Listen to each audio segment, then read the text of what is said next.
Uvedli na správnu mieru. Neodišla som na východné Slovensko. A teda som človek, ktorý sa... Môžem si to teda sama? Nikdy som neodcestovala kvôli dobrovoľníctvu nikam, ale veľmi ostatných pozbudzujem, aby to urobili.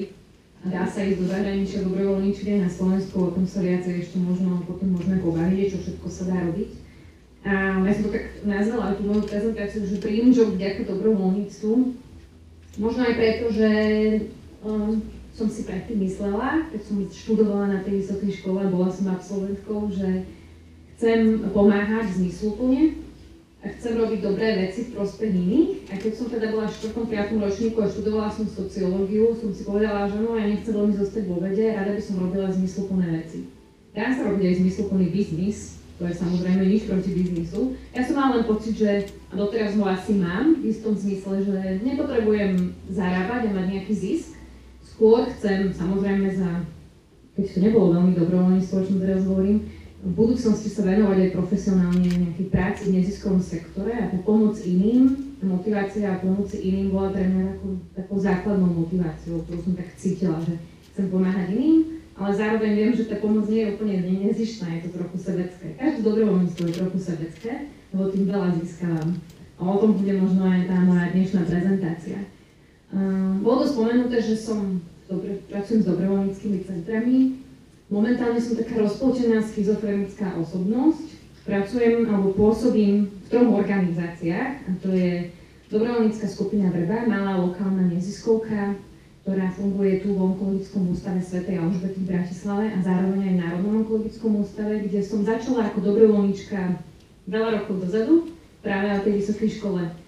Cítila som, že chcem robiť teda niečo s ľuďmi a nevedela som, že ma to privedie až do takej oblasti, ktorá je dnes, by som povedala, najzáťažovejší typ dobrovoľníctva. Nebudem o nej veľa hovoriť, lebo je kopec iných oblastí. Záťažový je v tom, že pracujeme s ľuďmi a naši dobrovoľníci tam pracujú s ľuďmi, ktorí sú v ťažkých životných situáciách, to si viete asi sami predstaviť, a sprevádzajú ich, komunikujú s nimi buď pri lôžkach, alebo s nimi robia rôzne aktivity na oddeleniach. Moja taká druhá cesta po tejto Vrbe viedla k tomu, že som cítila, že na Slovensku 10 rokov dozadu, už je to 10 rokov, čo sa profesionálne venujem dobrovoľníctvu, chýbajú určité nástroje, ako sa ľudia o dobrovoľníctve môžu dozvedieť.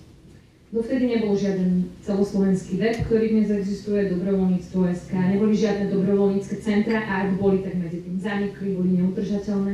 Ľudia nevedeli, pokiaľ sa sami neboli aktívni a neboli také lídrovské typy, nevedeli, ako sa môžu zapojiť do dobrovoľníctva, lebo nevedeli o možnostiach. Takže sme začali rozmýšľať tedy nad tým, ako to urobiť v regiónoch tak, aby ľudia mohli fungovať, keď sa zaujímajú o dobrovoľníctvo, kde môžu ísť pomáhať a tak ďalej. A vytvorili sme tzv. Dobrovoľnícke centrá a po rokoch na to, dnes už máme 8 v regiónoch, 7, Žiline nám stále chýba, sme založili aj tzv. Platformu, takú asociáciu dobrovoľníckych center, v ktorých pracujem. Takže môj dream job sa splnil do takého veľkého rozmeru, o ktorom som ani nesnívala. V zmysle toho, že dnes sa v tejto platforme venujem takým suchým a ťažkým veciam, ako je advokácia dobrovoľníckych záujmov, to znamená, že riešim na úrovni vlády a samosprávy to, aby dobrovoľníctvo bolo podporované. Pre mňa to nie je úplne ten dream job, ale vnímam to tak, že je to potrebné. Ale o tom vám nebudem už ďalej hovoriť, lebo som rada, že robím prízemia s dobrovoľníkmi, aby som mohla robiť veľké veci na úrovni s politikmi. A vlastne tá moja práca a práca v mnohých neziskovkách je zaujímavá tým, že robíme v malých tímoch, musíme vedieť, ovládať veci, sme také akože dievčatá pre všetko, to tak. Od PR, ktoré často nie je dokonalé v neziskovkách, a kde voláme ľudí, ktorí sú veľmi šikovní a aj dobrovoľníkov, aby nám pomohli, keďže nemáme veľa peniazí, takže to je výzva aj pre vás, ak sa tejto oblasti chcete venovať, tak poďte ako dobrovoľníci robiť PR, grafiku, expertné dobrovoľníctvo pre nás a tam sa veľa naučíte. Tie naše malé týmy nám zase pomáhajú v tom, že sme kreatívni a teda môžeme naozaj robiť rôzne veci a rozprávať sa, aj tie komunikačné zručnosti potrebujeme mať, lebo práca s ľuďmi, aj práca s politikmi a donormi, to je všetko o komunikácii. Čo robia tie naše dobrovoľnícke centra? Kto hovoril, moderátor povedal, že som zakladateľka Bratislavského dobrovoľníckeho centra, je to nové trojročné dobrovoľnícke centrum, paradoxne vzniklo ako jedno z posledných na Slovensku. Prakticky robíme to, že motivujeme ľudí k dobrovoľníctvu, robíme rôzne kampane, možno tí, ktorí ste odtiaľto z okolia, tak ste videli už takéto naše niekedy billboardy, niekedy len banery internetové, iné rôzne grafické, dizajnové materiály. Robíme kampane smerom k tomu, aby sme ľudí oslovili, že poďte, pridajte sa, ako napríklad až tak teasingovo, že hľadáme dobrovoľných darcov orgánov. Takže snažíme sa zaujať. Prepájame organizácia dobrovoľníkov, to je to, čo som hovorila, že sme vnímali v minulosti, že to chýba. Tak dnes existujú databázové systémy v každom regióne Slovenska okrem Žiliny, ktoré bude onedlho a my vlastne vám umožníme potenciálnym dobrovoľníkom, aby sa stali dobrovoľníkmi a našli si svoju ponuku, dobrovoľníckú príležitosť. Komunikujeme s dobrovoľníkmi, ak nikto, nevie pracovať s internetom, dnes už veľa takých ľudí nie je, môže prísť aj do kamenných centier, my tu sedíme v Starej Tržnici, občas sa objaví nejaký senior, alebo aj človek, ktorý sa potrebuje pobaviť o dobrovoľníctve. Robíme také zoznamky, voláme to zoznamka s dobrovoľníctvom a prídu ľudia, ktorí sa chcú stretnúť, porozprávame sa v úzkom kruhu o tom, aké sú možnosti, kde sa dá zapojiť, ako by sa mala správať organizácia, v ktorej chcete fungovať a tak ďalej. Kto z vás je dobrovoľník momentálne? Super. A kto vôbec nie je, ani nikdy nebol? Nikdy nebol? A ja, no uvidíme, keď poviem, že čo to je. Dobre. A teraz by som chcela prejsť takým základným základom, že s takou základnou otázkou, že či, aby sme začali s rovnakou definíciou, či viete, čo je dobrovoľníctvo. Dúfam, že hej. Lebo ako by sme definovali dobrovoľníka, kto to vlastne je. Viete niekto povedať? Človek, čo pracuje zadarmo? Človek, čo pracuje zadarmo. Ešte sú to nejaké ďalšie atribúty. Pomáha dobrovoľne? Hej, áno, dobrovoľne, to znamená, že sa slobodne rozhodne a nikto ho do toho netlačí, hej. Aj to sa môže stať. Práca je nejakým spôsobom prospech niekomu spoločnosti. Prospech iných, super. Prospešné. Bez nároku na odmenu, prospech iných, slobodné rozhodnutie. Posledná vec je, že venuje svoju energiu a voľný čas. Že to robí vo voľnom čase. To znamená, že keď dneska počujete o firmnom dobrovoľníctve, je to výborné a my to uvítame. Je to darcovstvo firmy, lebo to nie je úplne vo voľnom čase, hej. Takže voľný čas je dôležitý atribút dobrovoľníctva. A nehovoríme o dobrovoľníctve 24/7. Dobrovoľník nemusí niekde pracovať a pôsobiť. Ja tiež nie som už dobrovoľníčka. My ste rozumeli z toho, čo robím. Už nerobím veľa vecí bez nároku na odmenu. Mám na to určité financovanie, projekty európske alebo slovenské. Ale dobrovoľník je každý, kto bez nároku na odmenu aspoň jedenkrát do týždňa, jedenkrát do mesiaca, niekedy len ad hoc vykonáva nejakú dobrovoľníckú činnosť. Čo ďalej robíme v týchto našich dobrovoľníckych centrách, aby som sa vrátila ešte k tomu, čo robíme, je oceňovanie a podporovanie dobrovoľníkov, a to je taká naša osveta v tom, že niektoré centrá, práve momentálne bol Medzinárodný deň dobrovoľníkov 5. december, riešia rôzne regionálne oceňovania, lebo existuje národné oceňovanie, ktoré bude vo februári, myslím, v roku 2016. Ale okrem toho vytvárame rôzne benefity. Jedným z nich je napríklad Dobrokarta. Keď z vás budú budúci biznismeni, alebo aspoň takí lokálni, malí podnikatelia tu v Bratislave, alebo možno, že aj na celom Slovensku, tak vás poprosím, aby ste nás podporili v tom, že vystavíte alebo ponúknete dobrovoľníkom nejakú zľavu. Dobrovoľník, ktorý má takúto dobrokartu, môže získať niektorých dobropodnikoch, teda dobropodnikoch, ktoré s nami spolupracujú, zľavy pre alebo teda zľavy na určitý tovar, ktorý alebo návšetok tovar konkrétnej predajny. Našou základnou misiou je pracovať s dobrovoľníckymi organizáciami. My si veľmi dávame na to pozor, aby organizácie, kde vás vyšleme, dobrovoľníkov, pracovali s dobrovoľníkmi kvalitne. Učíme ich, ako, voláme to manažment dobrovoľníkov, majú dokonca na to aj akreditovaný tréning, je tu taká možnosť, školíme ich v tom, aby vedeli s dobrovoľníkmi pracovať od A po Z. Vedeli si naplánovať prácu, vybrať ich, vyškoliť, pripraviť, supervizovať, to znamená viesť a sprevádzať po celý čas, aby tam bola kontaktná osoba, tzv. Koordinátor dobrovoľníkov, ktorý, to je taká dnešná horúca novinka, ja sa z toho veľmi teším, Takáto pozícia pracovná je prvý týždeň v Národnej sústave povolaní. To sa nám podarilo. To znamená, že takáto pracovná pozícia reálne konečne bude existovať aj na Slovensku, čo je teda vo svete v zahraničí bežná prax. Takže tomuto sa venujeme, pracujeme s organizáciami a keď som hovorila o tom firemnom dobrovoľníctve, my ho veľmi vítame a je tu možnosť aj pre firmy, aby v budúcnosti, keď budete lídrami v takýchto firmách, tak aby ste vyslali svojich zamestnancov, aby si išli odskúšať dobrovoľníctvo, zároveň možno pocítili toho dobrého tímového ducha v takej práci, takže je to taký lacný. My to voláme pre nich aj lacný, ale zmysluplný team building. V platforme som trošku spomínala, čo robím. Budujeme teda dobrovoľnícke centrá, nebudem vás tým až tak zaťažovať, lebo riešime aj legislatívne otázky, školenia pre organizácie, presadzujeme dobrovoľníctvo ako nástroj prípravy pre trh práce. A tomu sa trošku povenujem neskôr veľmi prakticky smerom k vám. Mám tu zo pár čísel, ktoré možno poznáte. Naposledy sme výskum, to je taká moja doména, by mala byť aspoň sociológia, ale naposledy sme výskum robili v roku 2011, výskum o dobrovoľníctve.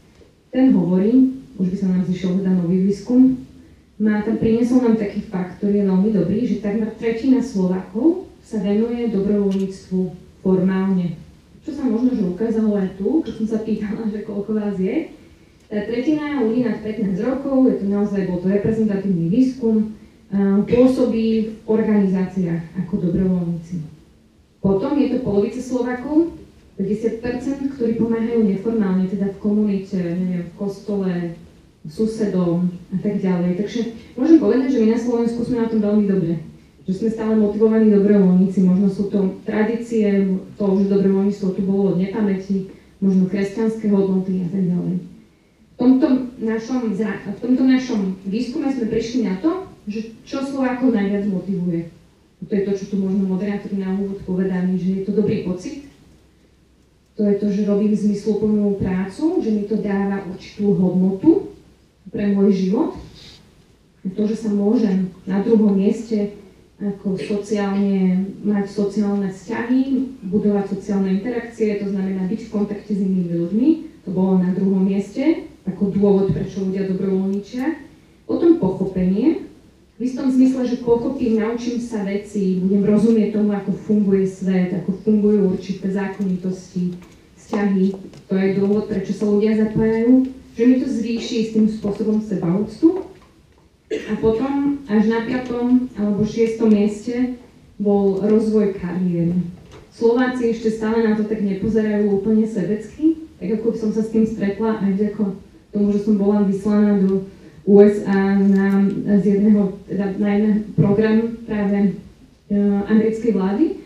Tam som sa stretla práve s tým, že veľmi sa na to ľudia pozerajú sebecky a hlavne mladí, že mať v životopise dobrovoľníctvo je proste veľké plus a to znamená, že vás zoberú na vysokú školu, pridajú vám nejaké kredity a potom na vás sa pozerajú na aj zamestnávateľ. Toto je naša úloha, je to veľmi poučné pre mňa z USA, aby sme takéto niečo budovali tu. Na druhej strane už trošku rozmýšľame nad tým, že naozaj sme v Európe, máme trošku iné myslenie, naše hodnoty sú iné a nie vždy úplne my budeme rozmýšľať týmto smerom. Otázne je, či zamestnávateľia, áno, musíme stále budovať ďalej takú, dá sa povedať, pracovať na tom, aby zamestnávateľia to vnímali inak. A ešte vám poviem, aké sú dôvody, prečo sa Slováci nezapojajú do dobrovoľníctva. To bolo zaujímavé. Tvrdia nám, že vo väčšine prípadov, že sa o tom nedozvedeli. Že nikto nezavolal. Že my stále ako keby sme nevytvárali nástroje na to, aby sa ľudia zapájali do dobrovoľníctva. Aké sú trendy na Slovensku? To je nárast expertných dobrovoľníkov, to sú tí, ktorí som vám spomínala, že vás potrebujeme ako možno ľudí, ktorí vedia konkrétne veci, ako sú, neviem, práca v oblasti IT, weby, grafika, PR, strategický manažment, veci, ktoré my v neziskovkách nemôžeme zvládnuť, pretože máme iné školy, možno viac menej školy humanitného zamerania a nevieme všetko a sme v malých tímoch.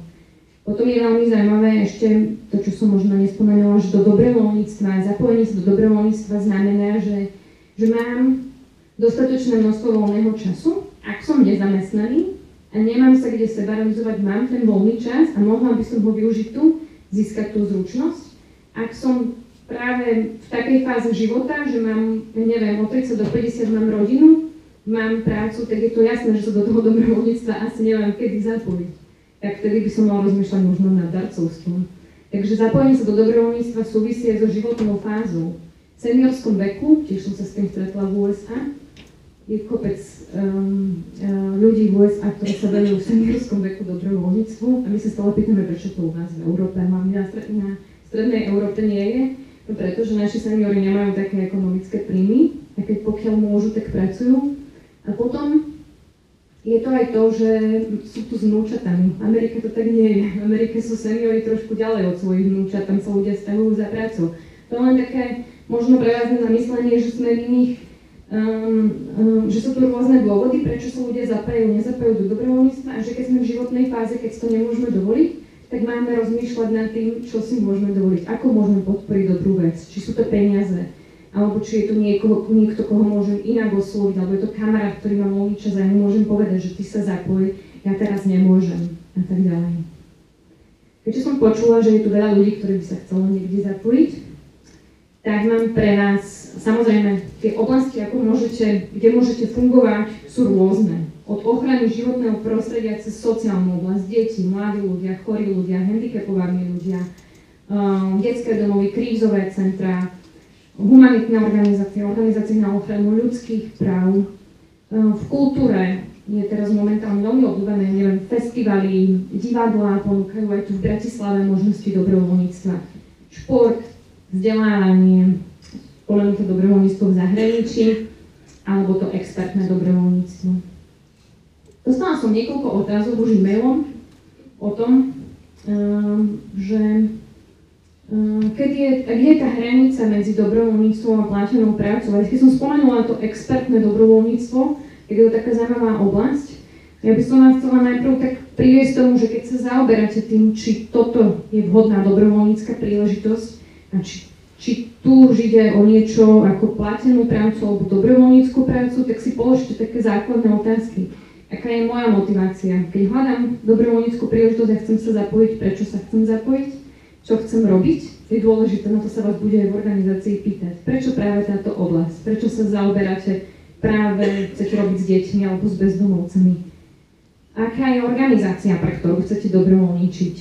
Či je to organizácia, ktorá má dobré meno, ktorá má nejakú tradíciu, ak je nová, či to s dobrovoľníkmi vie? Či tam bude osoba, ktorá sa o mňa postará? Či to naozaj nie je len zneužitie dobrovoľníctva v tom zmysle, že ak vidím, že organizácia pravdepodobne má slušné príjmy, alebo je to dokonca firma, nám sa stalo. Teraz sa stretávam s takými otázkami aj od firiem sa mi zavolajú nám a spýtajú sa, ako by sme mohli zákon o dobrovoľníctve využiť tak, že by sme mohli zapojiť niekoho, kto by nedostal zaplatené, ale na základe zákona by sme mu možno ešte zaplatili sociálne odvody a tak ďalej. Hej, že dať si pozor na to, že aby firmy napríklad nemali možnosť takto istým spôsobom využívať dobrovoľníkov. Takisto sa nám to stáva v samospráve. Keďže pracujem pre BDC, teda dobrovoľníčim tento rok pre BDC, tak sme sa stretli aj s tým, že niektoré práce, ktoré nikto nechce robiť, dajme dobrovoľníkom. Toto naozaj ako v samospráve sa to stáva, že potrebovali by sme vyčistiť ulice, poviem to takto. Nepovedal nám to nikto úplne presne týmto spôsobom, ale bolo nám naznačené, že OK, tak využíme dobrovoľníkov na takúto prácu. Tak to nie. Ak má niečo vykonávať, ak je to povinnosť samosprávy alebo nejakej organizácie vykonávať nejakú prácu, tak to má byť práca.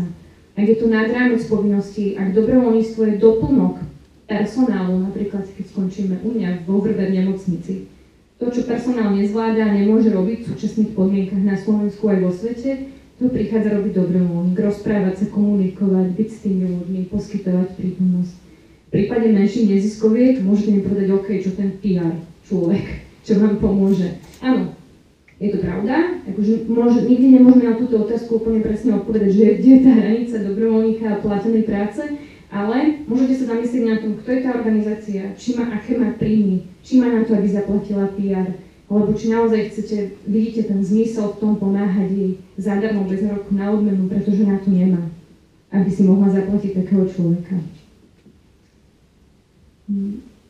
Kde začať?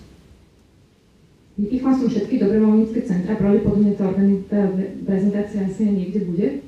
Tomáš mi kýva, že áno.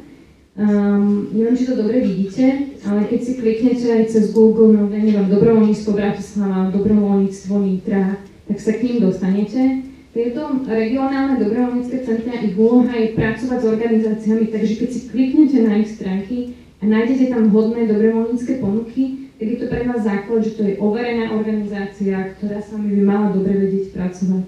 My dokonca sme vytvorili v tomto roku tzv. Štandardy kvality a organizácie budú od nového roku označené hviezdičkami. Takže potenciálni dobrovoľníci, keď nájdú jednu hviezdičku až 3 hviezdičky, teda 3 hviezdičky najvyšší štandard, jedno najnižší, budú vedieť, že aha, tak tu sa o mňa dobre postará, pretože tu to s dobrovoľníkmi vedia. Tak v poslednej časti, neviem koľko má minút, asi tých 5, by som sa chcela venovať tomu, ako uvádzať dobrovoľníckú činnosť v životopise alebo na pracovnom pohovore. To je taká posledná, možno pre vás zaujímavá vec. My sa v tejto oblasti v platforme jednotlivých dobrovoľníckych centrách venujeme v súčasnosti. Vedľa našu úlohu je pracovať s tými zamestnávateľmi, nie je to úplne ťažké. Keď som počula od dievčat z Slovakia, že mnohí zamestnávateľia uznávajú dobrovoľníctvo a oni sa mi budú asi o tom hovoriť, či tiež ako pracovnú skúsenosť. Ja tú skúsenosť zatiaľ nemám. Sme robili výskum medzi 165 personalistami minulý rok a z toho nám okolo 70 až 80% povedalo, že ich nezaujíma tá dobrovoľnícka skúsenosť. Ako nebojte sa toho, my s nimi ďalej pracujeme, chodíme občas na konferencie, kde sú HRisti, robíme s nimi a hovoríme o tom, prečo je to zaujímavé. Ak sa dobrovoľníctvo nachádza vo vašom životopise, tak by mohlo byť na 2 miestach. Ak sa vaša dobrovoľnícka skúsenosť viaže k vašej pracovnej pozícii, o ktorú sa snažíte, o ktorú teda chcete, ak máte pracovnú pozíciu, ktorá sa viaže k vašej dobrovoľníckej činnosti, treba ju hodiť hore do pracovných skúseností a uvádzať to ako dobrovoľníckú prácu. Ak máte dobrovoľníckú činnosť, ktorá sa vôbec nehodí k pracovnej pozícii, nesúvisí s pracovnou pozíciou, tak by mala byť medzi koníčkami alebo iné. Dnes myslím, že to je medzi iné. My sme sa pýtali na to personalistov a povedali nám, že oni si niekedy na iné ani nedostanú. Že zostanú niekde hore, že majú 30 sekúnd často na to, aby si pozreli životopis, takže zostanú často v tých pracovných skúsenostiach. Vždy uvádzať dôkazy o tom, že čo ste robili. Nestačí iba to, že, ja neviem, vo vrbe sprevádzanie pacientov. Napísať, čo som robila, akú zručnosť som konkrétne získala, keď som to robila, akú zodpovednosť som mala, aké povinnosti. To znamená, podobne ako pri pracovnej pozícii, takto vychádzať aj, takto písať aj o dobrovoľníctve, alebo hovoriť na pohovore o dobrovoľníctve. Spomenúť dokonca počet hodín, frekvenciu. Ak je to, my poznáme mnoho ľudí, ktorí, ja neviem, robili fundraising, písali projekty, prezentovali na verejnosti, áno, získavali peniaze cez verejné zbierky a robili mnohé iné veci. Ak to správne položia do životopisu a vedia to správne pomenovať, tak to môže mať veľký úspech. Ak to hodia medzi iné, tak len v prípade, že sa to nevie, že samozrejme, keď niekto má robiť webové stránky a robil niečo úplne iné, tak to nedá do pracovnej skúsenosti. Dobrovoľníctvo, v CV som už asi spomínala. Používajte teda slová, ktoré sa viažú k pracovnej pozícii. A ešte je tu jeden nástroj, ktorý sme nedávno vymysleli, je vonku asi rok. Volá sa zručnosti pre zamestnanie, ku ktorému vás pozývam. Je to vlastne online platforma, na základe ktorej vy ako dobrovoľník, ktorý odpracoval aspoň 40 hodín, môže pomenovať kompetencie, alebo teda zručnosti, ktoré získal v dobrovoľníctve a spolu s koordinátorom dobrovoľníkov, to je ten človek, ktorý si vás celý čas mal byť s vami v tom procese dobrovoľníctva a všímal si vás, tak by mal spolu s ním pomenovať a dokázať. To znamená, že môžete do tej online platformy, do toho formulára vložiť akékoľvek dôkazy cez PDF súbory, preklady, ak ste robili preklady, fotografie, video, kde ste boli, čo ste robili. V princípe, vy keď toto všetko urobíte, vložíte a pomenujete tie, alebo teda opíšete kompetencie, oni sú tam uvedené, je ich 34, nemusíte získať 34 kompetencií, stačí 2 alebo 3. Odošlete ten formulár na Univerzitu Mateja Bela. Na tejto univerzite sedí raz za 3-4 mesiace komisia, ktorá má svoj štatút, hodnotiaci a hodnotí tieto formuláre a úspešným ľuďom, ktorí to dobre opíšu, ktorí majú všetky podklady, ktoré majú mať, je to proces, ktorý si môžete pozrieť na internete, vystaviť certifikát, ktorý si potom buď priložíte k životopisu, alebo vám veľmi pomôže ten certifikát práve v tom životopise pomenovať tú zručnosť a opísať, čo ste sa naučili. Takže je to aj nápomocné pre dobrovoľníkov, aby to vedeli dobre pomenovať a identifikovať. Ja som tu len vybrala taký kúsok, že čo sa ešte dá všetko robiť. Toto je LinkedIn, na Slovensku ešte veľmi málo podľa mňa objavený a používaný, ale už aj na sociálnych sieťach, aj na Facebooku vidíte dole, že sa môže vkladať volunteering experience. To znamená, že keď si toto zamestnávateľia budú možno viac a viac ukladať vo svojich hlavách, že raz k tomu príde, že sa bude ešte viac uznávať tá dobrovoľnícka skúsenosť aj ako pracovná skúsenosť. Tak všímajte si to aj u vás na tých vašich sociálnych sieťach, či to tam uvedené máte a ako. A o tomto sme hovorili s personalistami, neviem to od seba, mám to od personalistov, ktorí chodia na naše konferencie a hovoria, čo všetko robiť. Takže toľko. Mám ešte jedno video, na to už nemám čas. Ak máte nejaké otázky, tak nech sa páči, alebo potom už nebude priestor.